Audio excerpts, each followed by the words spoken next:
Universitas Gadjah Mada memecat dosen yang juga guru besar Fakultas Farmasi atas dugaan kekerasan seksual.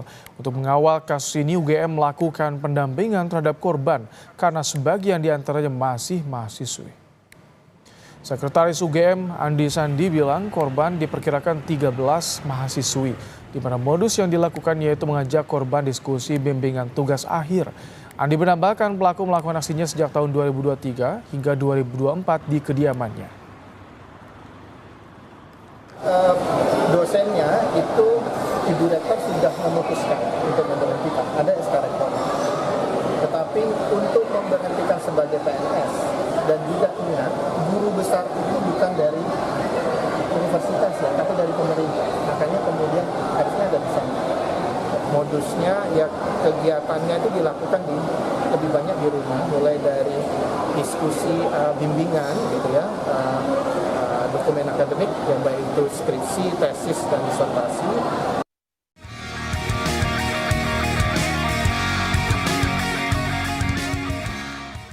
Selamat malam, jumpa lagi dengan Pak Agit.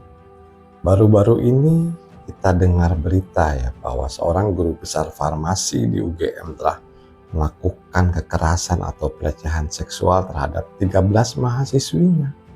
Dan ini sangatlah miris gitu. Yang belum beberapa lama juga seorang dokter gitu ya melakukan pelecehan seksual di rumah sakit malah. Dengan tedeng aling-aling menyatakan kalau seorang putri yang sedang menjaga ibunya dikatakan butuh darah, kemudian dites. Ternyata bukan dilakukan pengetesan atau pengambilan hasil lab gitu ya.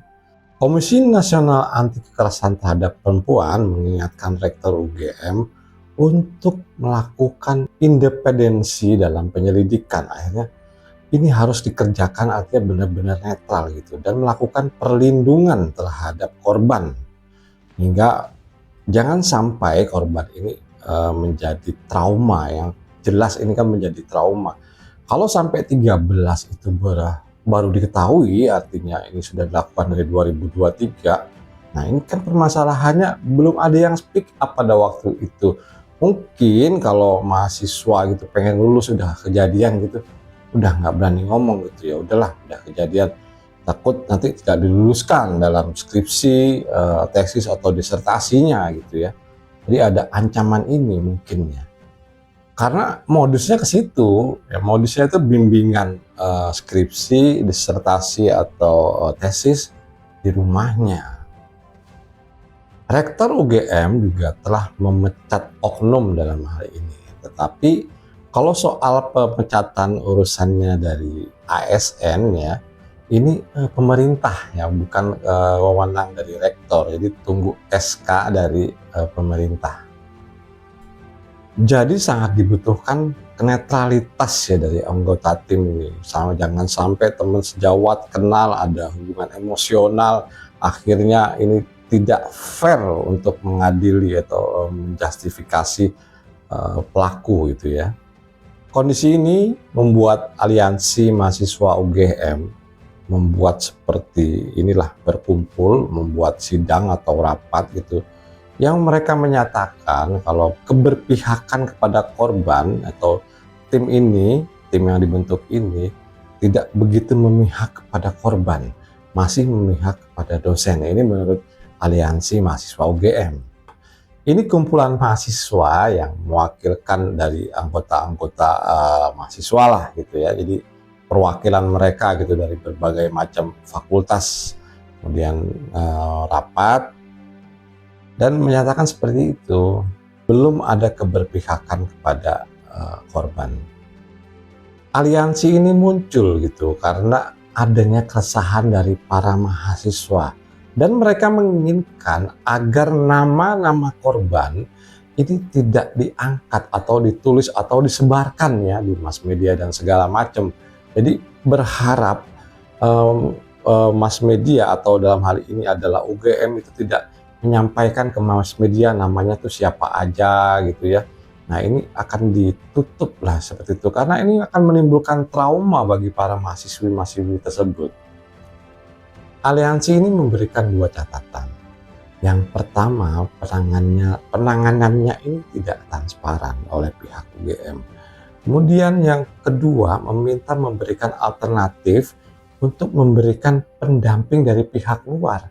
Artinya pendamping saat ini adalah pendamping dari UGM yang menurut aliansi tersebut adalah masih memihak kepada pelaku atau sesama dosen lah, seperti itu. Kalau dilihat dari gejala emosi ya, seperti psikologi gitu ya, harusnya besok lagi supaya ini tidak terulang gitu. Ada mungkin tes gitu ya terhadap dosen, bukan cuma dosen aja ini.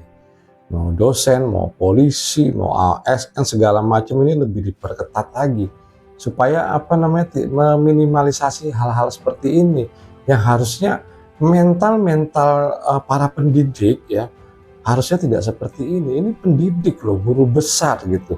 Bisa melakukan hal ini berarti ada gangguan psikologi.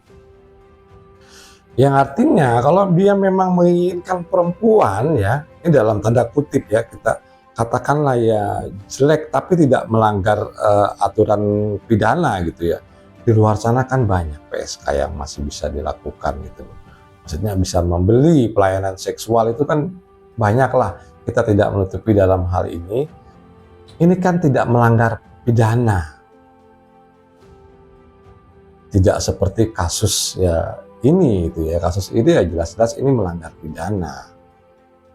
Ini pun Pak Git yakin ya, karena informasinya agak tertutup gitu ya. Pak Git yakin ini pun mungkin ini pasti ada yang speak up lah. Kalau tidak ada yang speak up ya, contohnya seperti kasus dokter kemarin ya, ada yang speak up satu gitu ya. Ada yang pick up satu gitu ya, baru yang lainnya nongol. Ini biasanya kasus-kasus yang seperti ini, pelecehan seksual terhadap wanita, entah itu terjadi di pesantren, di kantor, atau di manapun itu, di sekolah, atau ya termasuk di kampus.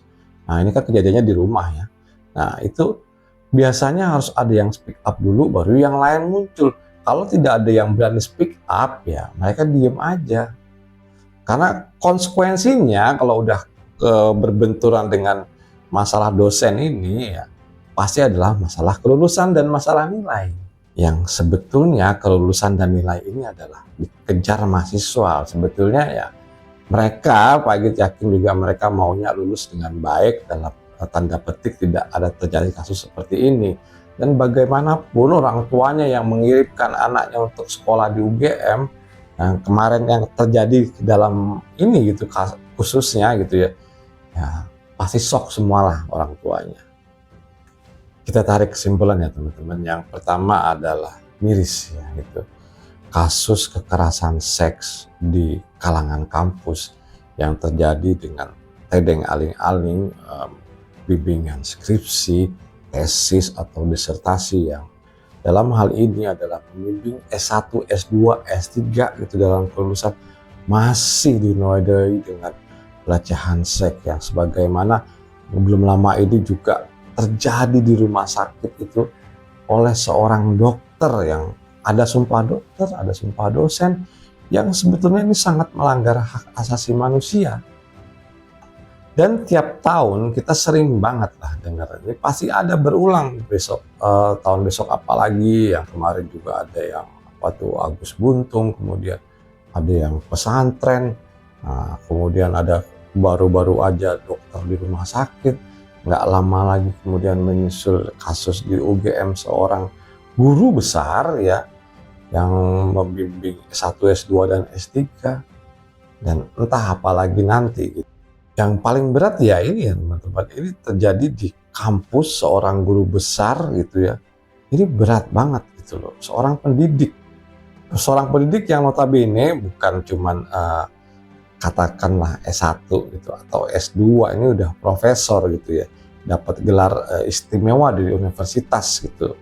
Yang S1, S2, S3 itu kan ada sekolahnya. Kalau profesor ini kan dalam tanda petik ya dia sudah menemukan sesuatu dan mendapat gelar guru besar gitu di Universitas Gajah Mada lagi, universitas nggak main-main gitu kan. Dan Pak Git berharap penyelesaian kasus ini itu netral yang pertama, kemudian pendamping, kemudian pemulihan terhadap mental mental para korban ini akan berlangsung dengan baik. Artinya kasus ini beres, yang hukum yang salah juga dihukum, kemudian pemulihan mental para korban ini sangat-sangatlah dibutuhkan karena ini sangat berarti bagi hidup mereka yang pada saat ini juga aliansi itu menyarankan, kalau maksudnya aliansi mahasiswa UGM menyarankan agar nama-nama korban tidak disebutkan ke mass media oleh pihak UGM. Dan menurut Pak Git ini cukup sekian. Terima kasih.